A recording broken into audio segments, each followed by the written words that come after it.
जय भीम साथियों, आप देख रहे हैं ग्रेट बुद्धा टीवी। मैं हूं संध्या संत, आपका बहुत बहुत स्वागत है। एक बड़ी खबर के साथ मैं यहाँ पर आपके साथ आई हूँ। वीडियो पूरा देखिए। जिस तरह से कल इमरान खान ने पाकिस्तानी असेंबली में भारतीय पायलट अभिनंदन को रिहा करने की बात की, उससे पूरे भारतवर्ष में खुशी की लहर है। वाघा बॉर्डर पर लोग पहुंच गए हैं।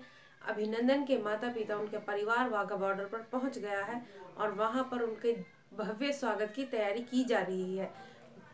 साथियों, आपको बता दें कि कल यानी कि 28 फरवरी 2019 को इमरान खान ने पाकिस्तान की असेंबली में अभिनंदन को रिहा करने की बात कही। उसके बाद भारत की तीनों सेनाओं के उच्च अधिकारियों ने ये F-16 से संबंधित सबूत जारी किए। इमरान खान ने कल पाकिस्तानी असेंबली में बार बार ये इस बात को दोहराया कि वो पीएम मोदी से बात करना चाहते हैं और उन्होंने यह भी कहा कि वो पुलवामा अटैक से संबंधित सबूत बार बार भारत की सरकार से मांग रहे हैं।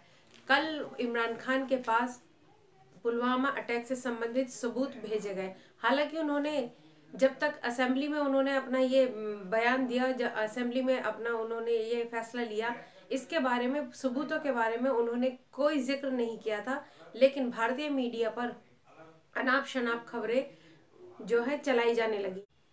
बहरहाल पिछले 2-3 दिनों से पूरे वाकये में कहीं यह नहीं लग रहा था कि दो देशों की लड़ाई है या दो विमानों की लड़ाई है या दो देशों की सेनाओं के बीच में लड़ाई है। ऐसा लग रहा था कि दोनों देशों की मीडिया आपस में युद्ध स्तर बनाए हुए जंग लड़ रहे हैं और अगर उन्हें मौका मिला तो वे दोनों आपस में ही भिड़ जाएंगे। इस तरह का माहौल पूरी मीडिया ने, भारत और पाकिस्तान दोनों देशों की मीडिया ने बनाए रखा था। भारतीय मीडिया के इस रवैये से नाराज होकर, भारतीय मीडिया के आक्रामक तेवर और युद्धोन्माद फैलाने के रवैये से नाराज होकर नौसेना के पूर्व अध्यक्ष एडमिरल रामदास जी ने राष्ट्रपति रामनाथ कोविंद को एक पत्र लिखकर नाराजगी जताई। उसमें उन्होंने कहा कि पुलवामा अटैक के बाद में उन्होंने लिखा कि टीवी एंकर्स पुलवामा अटैक के बाद दिन रात यही कह रहे हैं कि भारत को पाकिस्तान पर बिना सोचे समझे हमला कर देना चाहिए। ये इस तरह की बातें, युद्ध स्तरीय बातें कहना टीवी पर एक तरह का देश में युद्धोन्माद फैलाना, अशांति फैलाने वाली माहौल बनाने की बात कही जा रही है। इसमें मुख्य तौर पर अर्नब गोस्वामी और सुधीर चौधरी शामिल हैं। वैसे मैं आपको बता दूं, बंगाल की मुख्यमंत्री ममता बनर्जी ने भी पुलवामा हमले से संबंधित सबूतों की मांग की है।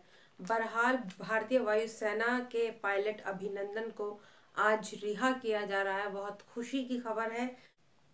इस फैसले में भारत और पाकिस्तान के दोनों के योगदानों का स्वागत करना चाहिए। खैर, इन सब के पीछे खास बात यह है, इन सभी खबरों के पीछे बहुजनों की वो कौन सी खबरें थी जो मेन स्ट्रीम मीडिया ने। साथियों, आपको बता दूं, आदिवासियों के बारे में क्या कदम उठाया जा रहा है ये मेन स्ट्रीम मीडिया ने नहीं दिखाया कि आखिरकार हाल ही में जो सुप्रीम कोर्ट का जो फैसला आया था, उस फैसले पर प्रशासन क्या कार्यवाही कर रहा है। वो फैसला जिसमें सुप्रीम कोर्ट ने लगभग 11 लाख आदिवासियों को अपनी जमीन से बेदखल करने का फैसला सुनाया। इसके बारे में टीवी पर कोई खबर नहीं दिखाई जा रही है, बल्कि सोशल मीडिया पर एक वीडियो वायरल हुई है जिसमें पुलिस प्रशासन आदिवासियों के घर तोड़कर उन्हें घर से बेघर करते हुए दिखाई दे रहे हैं। 13 पॉइंट रोस्टर के खिलाफ SC/ST OBC के छात्र बुद्धिजीवियों ने 31 जनवरी 2019 को एक विशाल विरोध प्रदर्शन किया था, जिसमें उन्होंने मंडी हाउस से लेकर जंतर मंतर तक पैदल मार्च किया था। इस मार्च के बाद भी केंद्र सरकार और UGC द्वारा पुनर्विचार वाली याचिका को सुप्रीम कोर्ट ने खारिज कर दिया। इसके बारे में टीवी मीडिया कोई बात नहीं कर रहा है। साथियों, आपको बता दूं, सरकारी संस्थानों में भी नौकरियां निकलनी शुरू हो गई हैं। बड़ी बड़ी संस्थानों में भर्तियां निकलनी शुरू हो गई हैं, जहां SC/ST OBC के प्रतिनिधित्व के नाम पर बहुत कम संख्या में नौकरियां दी जा रही हैं। मैं आपको बता दूं, SC समाज को एक एक नौकरी दी जा रही है और एसटी समाज का तो नाम ही नहीं है, उनके नाम का कॉलम तक नहीं बनाया गया है। यहाँ ये सवाल उठता है, जब 13 पॉइंट रोस्टर को लेकर इतना विरोध प्रदर्शन पूरे देश भर में चल रहा है, तो नौकरियां निकालने की, भर्तियां निकालने की इतनी जल्दबाजी क्यों है? क्या इस विरोध प्रदर्शन के बाद किसी सही फैसले तक पहुंचने का इंतजार नहीं हो सकता, या पूरा तंत्र ही इसमें शामिल है? साथियों, आपको बता दूं, महात्मा गांधी काशी विद्यापीठ बनारसी विश्वविद्यालय में वैकेंसी निकली है, जिसमें मैं आपको बता दूं, भर्तियां SC ST OBC के बुद्धिजीवियों को देखना बहुत जरूरी है। प्रोफेसर के लिए जो SC OBC की जो वैकेंसी निकली है, प्रोफेसर की रैंक में SC और OBC के लिए एक भी सीट नहीं है। एसोसिएट प्रोफेसर में भी एक भी सीट नहीं है। असिस्टेंट प्रोफेसर में OBC को 4 सीट है और SC को मात्र 1 सीट है। और ये विश्वविद्यालय इतना बड़ा है, ये संस्थान इतना बड़ा है कि इसने ST के लिए कोई कॉलम बनाना भी विज्ञापन में उचित नहीं समझा।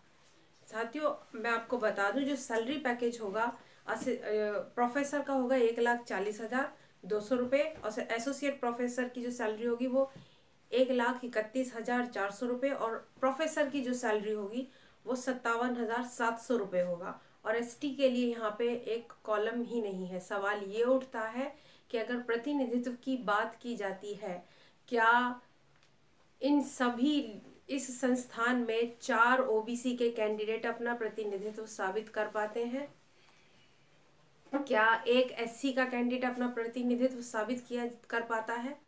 वैसे आपको बता दूं, रेलवे में भी भर्तियां निकलने वाली है, और वो भर्तियां भी इसी रोस्टर प्रणाली के आधार पर निकाली जाएगी। मेरा आपसे निवेदन है, सभी लोग रोस्टर के खिलाफ जो 5 मार्च का भारत बंद किया जा रहा है, उसमें सब लोग अपनी एकजुटता दिखाएं। SC ST OBC माइनॉरिटी, पूरा बहुजन समाज अपनी एकजुटता दिखाए, क्योंकि 13 पॉइंट रोस्टर मात्र बहुजन समाज की रीढ़ की हड्डी में कील ठोकने के अलावा कुछ नहीं है। ये बहुजन समाज की तरक्की में बहुत बड़ी बाधा है। और अगर आप चाहते हैं कि आप और आपकी आने वाली पीढ़ी इज्जत से अपने अधिकारों के साथ जिए, तो आपके लिए बहुत ज़रूरी है कि आप 5 मार्च के हो रहे भारत बंद में बढ़ चढ़कर हिस्सा लें। यहाँ पर आपसी मनमुटाव, आपसी भेदभाव भुलाकर हमें एकजुट होना होगा। बहुजन बनकर अपनी ताकत दिखानी बहुत ज़रूरी है। तो बने रहिए ग्रेट बुद्धा टीवी पर। सभी को मेरा जय भीम, नमो बुद्धाय। वीडियो पसंद आए तो लाइक कीजिए, शेयर कीजिए, अपनी प्रतिक्रिया ज़रूर दीजिए, कमेंट बॉक्स में लिखिए, और 5 मार्च के भारत बंद को सफल बनाइए। जय भीम, नमो बुद्धाय, जय संविधान। यही नहीं, कल